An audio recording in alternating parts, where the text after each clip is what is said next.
multiple levels of leadership introduced किए गए हैं. Level 5 is the far most better level of leadership that has been introduced so far.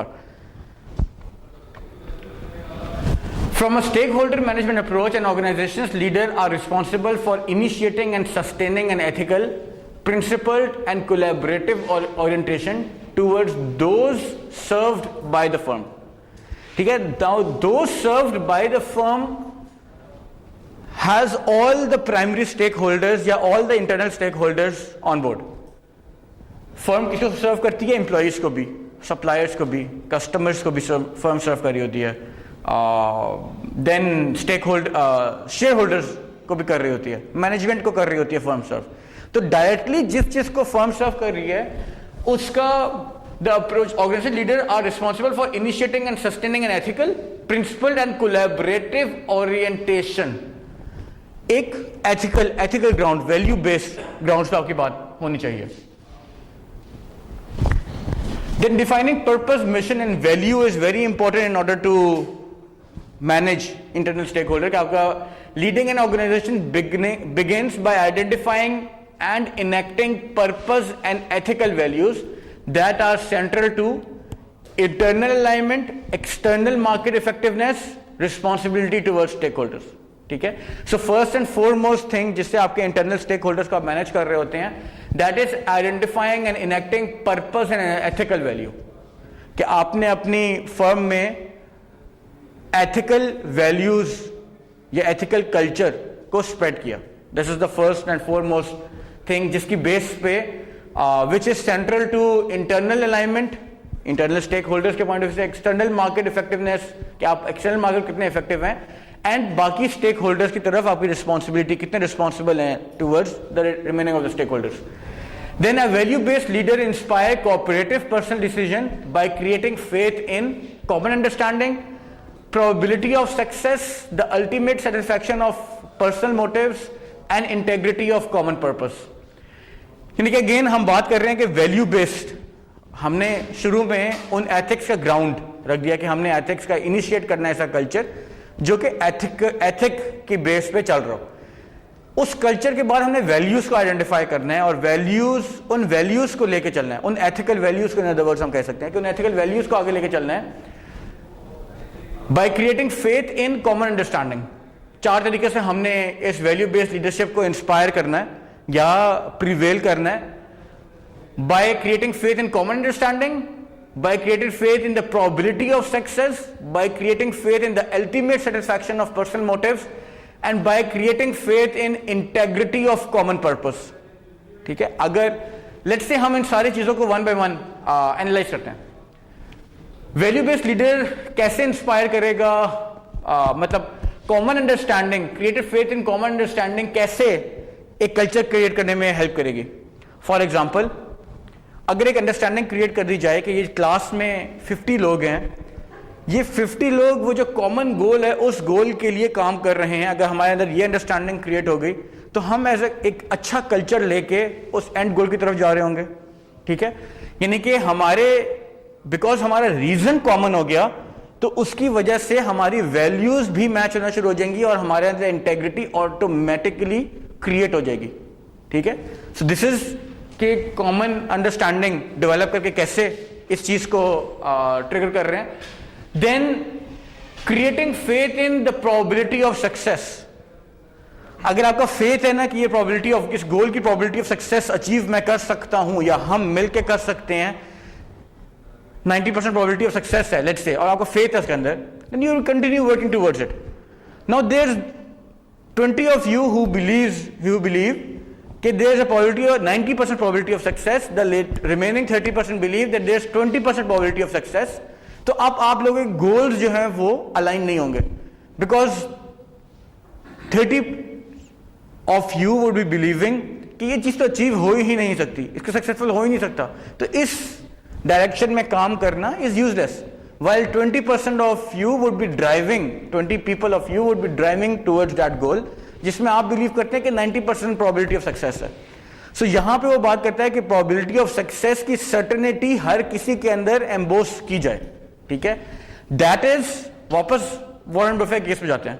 Warren Buffett ने क्या बात की थी कि मैं उनसे कहता हूं कोई अच्छा काम, कोई इनोवेटिव काम कर रहे हो तुम जो कल न्यूज़पेपर में आ सकता है, ठीक है। Now here it relates to probability of success, कि तुम्हारा क्या काम इतना सक्सेसफुल है जो कल न्यूज़पेपर में आ सकता है और तुम्हारे स्पाउस, फैमिली, फ्रेंड को प्राउड कर सके, ठीक है। Then the ultimate satisfaction of personal motives and the integrity of common purpose. This is more to say कि आपके पर्सनल मोटिव्स और आपके कॉमन पर्पसेस भी फुलफिल होंगे ड्यूरिंग दिस जर्नी। इस तरह की वैल्यूज आपने क्रिएट करनी है, ठीक है। देन ओनली आपके जो इंटरनल स्टेक होल्डर्स हैं they will stick as one, और वो एक गोल की तरफ या एक एंड रिजल्ट की तरफ स्ट्राइव कर रहे होंगे, ठीक है।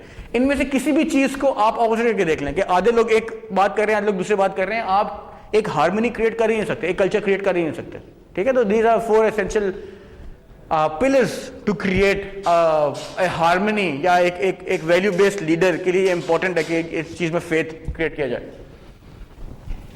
Then it says visionary companies get at purpose by asking questions similar to those posed by David Packard, co-founder of Hewlett Packard, HP का, I want to discuss why a company exists in the first place, why are we here?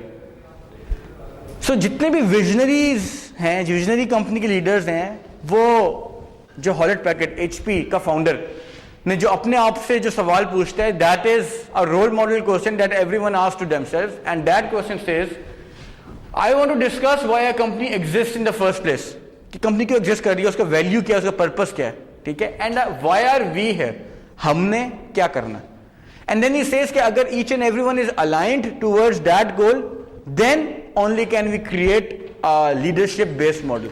अगर हर कोई diversified है और किसी को पता ही नहीं है कि वाई आर वी हेयर, या हर किसी की अपनी अपनी वैल्यूज, अलग अलग वैल्यूज स्ट्रीम अप हुई हुई हैं, तो we can not create a value based leadership model in that setup. तो हमें उसको अलाइन करना is very important. Ethical company में also include a social mission in their formal mission and value statement, a commitment by the organisation to give back to their community and external stake holders. Walmart की example ले लेते हैं, ग्रामीण Bank की example ले लेते हैं। Walmart everyday low to the customers, ठीक है, एक मिशन, एक स्पोकन आउट मिशन है। ग्रामीण बैंक सोशल अपलिफ्टिंग करनी है, माइक्रो फाइनेंसिंग करके, ठीक है। एक they have spoken out the mission they are on, एक सोशल मिशन है जिसपे वो है, और इसकी बेस पे उन्होंने जितने एक्सटर्नल इंटरनल स्टेक होल्डर्स हैं उनको अलाइन किया हुआ है to their goal. Visionary companies नहीं, जो विजनरी वो कंपनी जो इसका विजन, बहुत बड़ा विजन होता है, that they need to do something, 100 years बाद हम ये करेंगे, एक विजन है जिस विजन को अचीव करना चाह रहे होते हैं। ग्रामीण बैंक, हमने माइक्रो फाइनेंसिंग करके जो ग्राउंड लेवल पे फार्मर्स हैं या स्मॉल एंटरप्राइजेस हैं उनको अपलिफ्ट करना है, उनका विजन है 100 ईयर विजन। 100 ईयर विजन को वो 10 ईयर के मिशन में उन्होंने कन्वर्ट किया हुआ है, 2 ईयर 3 ईयर के गोल्स में कन्वर्ट किया हुआ है, ठीक है। तो इस तरह विजनरी कंपनीज की बात हो रही है जिनके विजन लॉन्ग टर्म विजन होते हैं।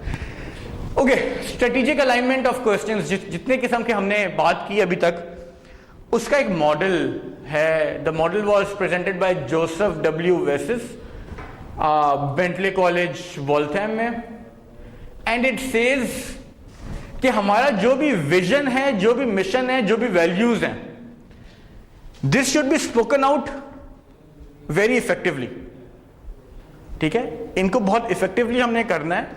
जो विजन है उसमें ये जरूर होना चाहिए who are we and who will we become. जिस तरह भी हमारी बात हुई, 100 ईयर्स बाद हमने इनको अपलिफ्ट करके ग्राउंड लेवल से सोशल अपलिफ्टिंग करके उनको इस लेवल पे पहुंचाना है। So who are we are a service provider to them, ठीक है।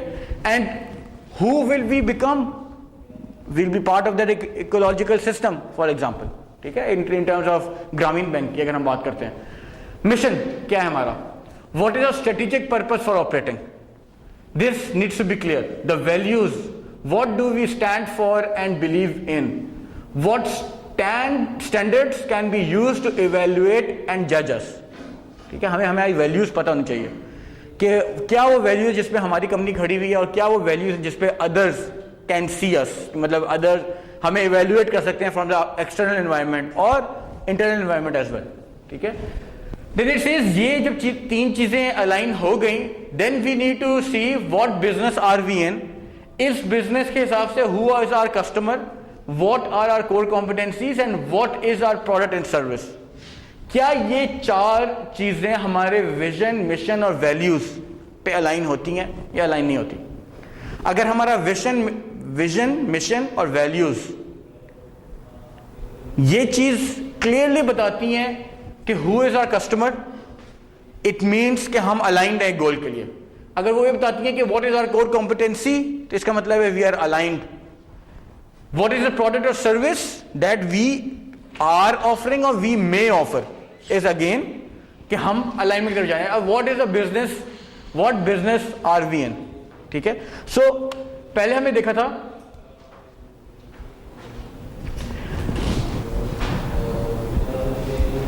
leading an organization begins by identifying and enacting purpose and ethical values that are central to internal alignment, external market effectiveness and responsibility towards stakeholders. एक हमने ये देखा था.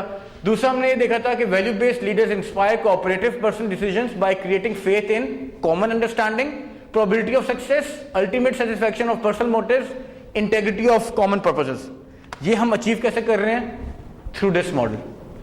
ये जितने हमने 7 फैक्टर्स की बात की, ये 7 फैक्टर्स हम अगर इस मॉडल में इसको अगर आंसर कर ले इस पूरे मॉडल को, तो this would take us towards those factors. वो फैक्टर ऑटोमेटिकली आंसर हो रहे होंगे एथिकल लीडरशिप के या इंटरनल स्टेक होल्डर मैनेजमेंट को कैसे इंश्योर करते हैं. Okay, stakeholder competencies. Core competencies of responsible leaders include the ability to 4 common abilities.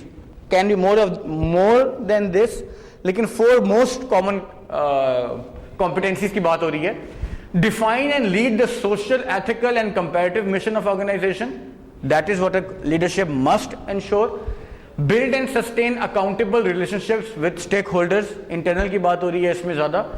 Dialogue and negotiate with stakeholders, respecting their interests and need beyond economical and utilitarian dimensions.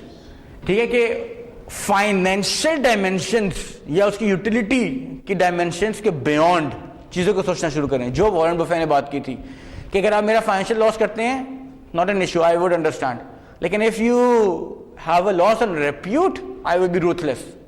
ठीक है, so then demonstrate collaboration and trust in shared decision making and strategy sessions.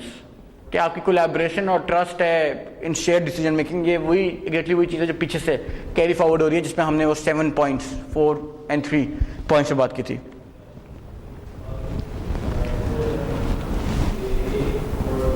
Okay, then it says organizational leaders are also ultimately responsible for economic viability and profitability of the company.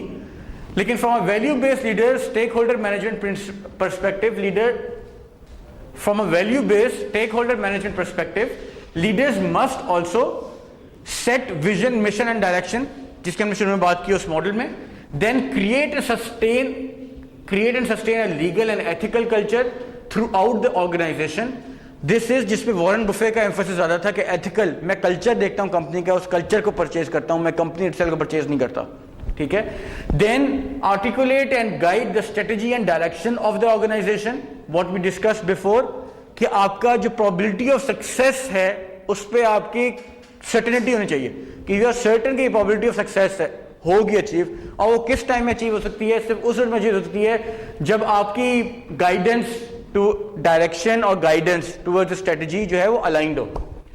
Then ensure the competitive and ethical alignment of organizational systems and reward ethical conduct. ठीक है. So these are the 5 of the traits, in other words, that a leader must have, ethical leader must have in order to manage the internal stakeholders. Value-based leaders must have. Okay, Johnson and Johnson पे किसको पता है? Johnson and Johnson company cosmetics, बिल्कुल उन चीज़ों में deal करती है ये. उनकी कुछ करेडोज हैं, उनकी कुछ वैल्यूज, कोई उन्होंने चीज़ें बताई हुई हैं कि हमारे what is important for us. ठीक है. एंड दिस इज नॉट कोई 1-2 चीज़ें that is important for us, that are keeping their organisation together. Go through them, from first till last and see के वो किस किस चीज पे बात करते हैं कि हमारी वैल्यूज क्या है, and these values help to keep their internal stakeholders aligned towards the goal. और इसको फिर आप लिंक करें जो हमने जितना कुछ अभी तक स्टडी किया है कि क्या कुछ चाहिए होता है इंटरनल स्टेक होल्डर्स को मैनेज करने के लिए। वन ऑफ द एग्जाम्पल कि कैसे मैनेज कर रहे हैं इंटरनल स्टेक होल्डर को।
आज आप लोग वीकेंड मोड में हैं, सब लोग थोड़े से लेजी हुए हैं।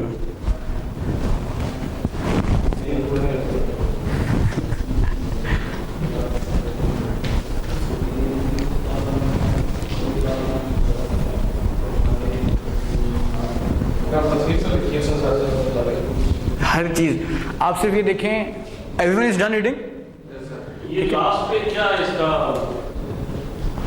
Business must make a sound profit, मतलब वो बता रहे हैं कि हमारी वैल्यू में क्या हम प्रॉफिट बनाएंगे। दे आर स्पीकिंग आउट, बजाय इसके कि आप ऊपर देखें जितनी सोशल नीड्स की बात हो रही है ऊपर, सोशल के बाद कस्टमर से कैसे डील करनी है, हमने कॉस्ट कैसे मिनिमाइज करनी है, मैनेजमेंट को कैसे लेके चलना है, इस किस्म की चीज़ें अपनी वैल्यूज बता रहे हैं वो। लेकिन during all this from an outside perspective एक बंदा ये भी कह सकता है यार ये तो हो सकता है फलाई काम चला रहे हो। ये फ्रांस बेस्ड है ना जॉनसन? मेरे ख्याल से यूएस बेस्ड है, I think US based, I am not sure, I think US based है, यूएस कंपनी। सो आखिर में जाके वो ये कह रहे हैं कि वी मस्ट, हम प्रॉफिट बनाएंगे, एक साउंड प्रॉफिट बनाएंगे। साउंड प्रॉफिट क्या मतलब है कि एक acceptable level of profit generate करेंगे हम, ठीक है, keeping all the initial values या इनिशियल स्टेटमेंट्स इन प्लेस, ठीक है। तो this is a very detailed किस्म का, ये हर कंपनी अपना बनाती है। जितने इंटरनेशनल कंपनीज होती हैं उनके जितने ब्रोशर्स तो नहीं, एनुअल बुक्स देखें, इस तरह की चीज़ें देखें आप, उन पे उनकी वैल्यूज सारी आपको एक जगह पे नजर नहीं आएंगी, लेकिन हर कोई 5-6 पेजेस बाद कोई ऐसी पिक्चर लगा के ऐसा कोटेशन उन्होंने from the CEO, message from the CEO, message from chairman, our values करके, what are we giving back to the environment, इस तरह चीजें करके इन्हीं को डिफरेंट जगहों पे करके उन्होंने डाला हुआ होता है, so that the people who are reviewing that or the people who want to be part of that organization understands what is the value that they are striving on, and that helps on aligning the values of the people, the stakeholders, in other words, who are coming on board with them. ठीक है? So contingency alignment model, the contingency alignment model says कि आपके पास कुछ inputs होती हैं, उस input से आपने कुछ आउटपुट्स जनरेट करनी होती हैं, लेकिन वो आउटपुट इनपुट ट्रांसफॉर्म कैसे की जा सकती हैं into outputs. For example, every company wants, output हम पहले देख लेते हैं, every company wants in organizational level कि वो कॉम्पिटिटिव हो, उसका मार्केट शेयर हाई हो, उसका प्रोडक्ट एंड सर्विस की क्वालिटी हाई हो, रिस्पॉन्सिबल हो towards the environment and the community, group level पे उसकी सिनर्जी क्रिएट हो, परफॉर्मेंस अच्छा दे रही हो, वो इफेक्टिवनेस की हाई हो और सेटिस्फैक्शन हो इन टर्म्स ऑफ द कस्टमर के एंड पे या स्टेक होल्डर्स के एंड पे सेटिस्फाइड हो। इंडिविजुअल लेवल पे भी परफॉर्मेंस देख रहे होते हैं, सेटिस्फैक्शन लेवल देख रहे होते हैं और डेवलपमेंट एंड गोल्स की एक आउटकम अचीव करने की कोशिश कर रहे होते हैं।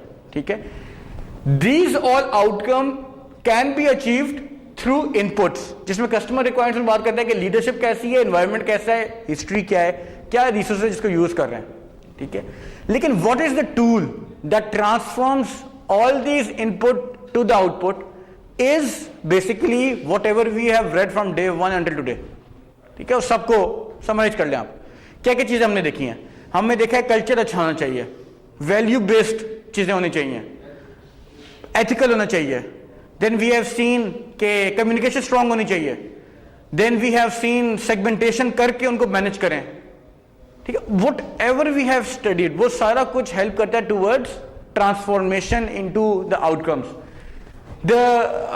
कुछ एरियाज में इसे डिवाइड कर दिया उसने, और एरियाज डिवाइड करके कहता है vision and strategy should be clear, कि आपकी विजन और स्ट्रेटेजी क्या है, आपका स्ट्रक्चर क्या है जिसके थ्रू आप अलाइन करना चाह रहे हैं, what is technology that is being used, core culture क्या है आपकी कंपनी का, वो who are the people and how you take care of those people, then measurement systems आपके कौन से हैं जो इन प्लेस हैं, जिन्होंने कहा डायलॉग इंक्रीज करेंगे हम उसको मेजर करने के लिए, मल्टीपल से चीजों की हम बात कर रहे थे। देन नेचर ऑफ वर्क क्या है, यानी कि एंड गोल क्या है, what is that needs to be achieved, कि किस तरफ हम जाके गोल को अचीव कर रहे हैं। तो these are the transformation factors that needs to be in place, और उसके only then a satisfied customer output can be achieved. A satisfied customer output at the level of organization, at the level of group and at the level of individual as well.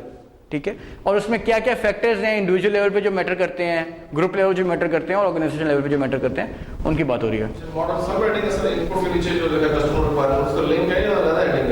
Basically contingency alignment model को वो कह रहा है कुछ inputs होती हैं, कुछ transformation factors होते हैं, कुछ आउटपुट्स होती हैं। उसमें एग्जांपल जो उसने लिया है, एक एरिया वो customer requirements to customer satisfaction, कि क्या कस्टमर सेटिस्फैक्शन अचीव करने के लिए क्या इनपुट्स होंगी और क्या ट्रांसफॉर्मेशन फैक्टर्स होंगे, कस्टमर पार्टनरशिप्स कैसे हो रही होंगी,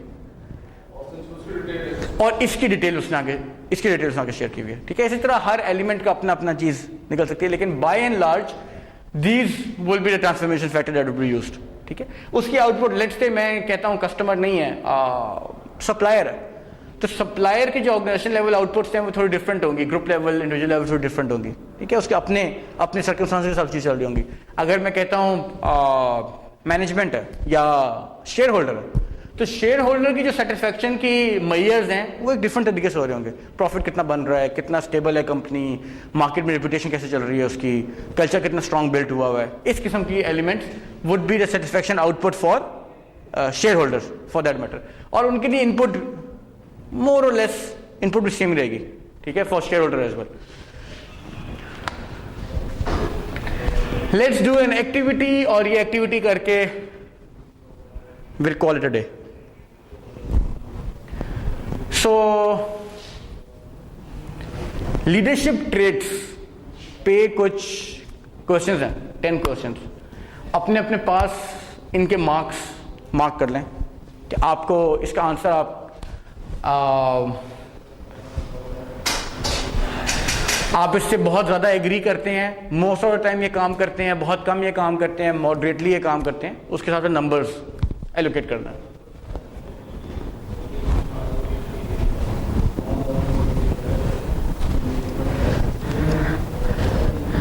इसकी एक केस स्टडी है, वो केस स्टडी मैं आज शाम तक अपलोड कर दूंगा।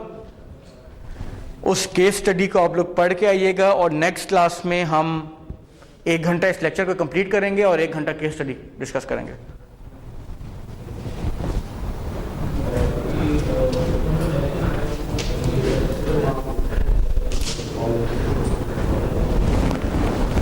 मैंने वो सार्बेज ऑक्सली एक्ट रखा था आज के लिए, लेकिन क्योंकि ज़्यादा क्लास नहीं है तो हम उसको नेक्स्ट क्लास में डिस्कस करेंगे। हो जाएगा सर नोट उसमें, जी ग्रुप पे आ जाएगा। ग्रुप पे आ जाएगा, लेकिन अभी करें।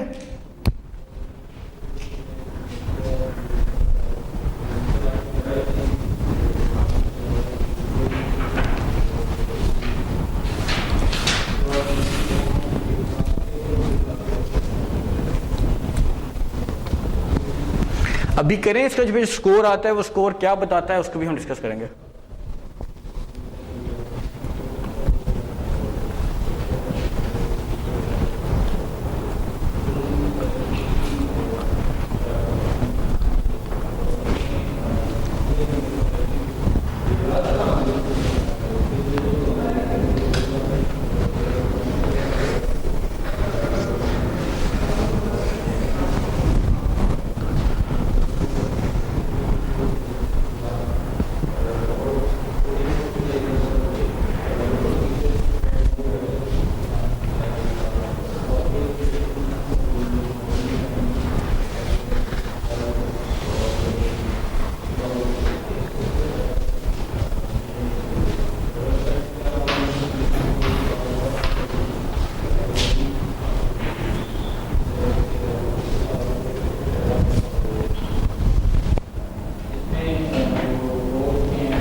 हो गया सबका?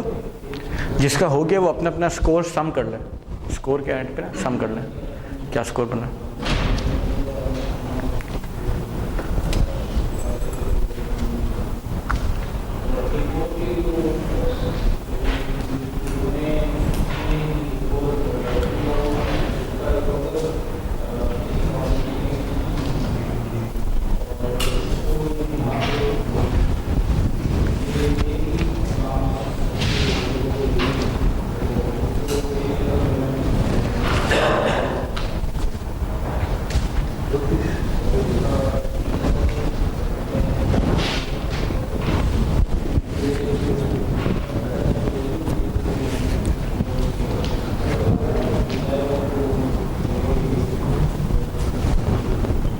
हो गया सबका? सम कर लिया सबने? बोला आपका हो गया? सम कर लें।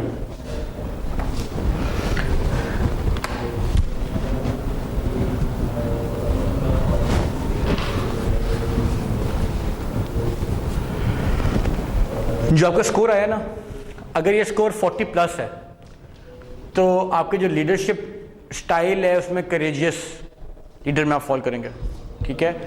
एंड अगर 20 या बिलो है तो इसका मतलब है कि आप कॉन्फ्लिक्ट्स और सिचुएशंस को अवॉइड करते हैं।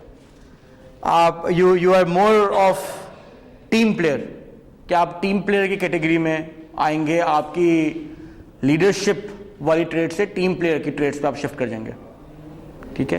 सो ये these are some of the measures that are used to evaluate.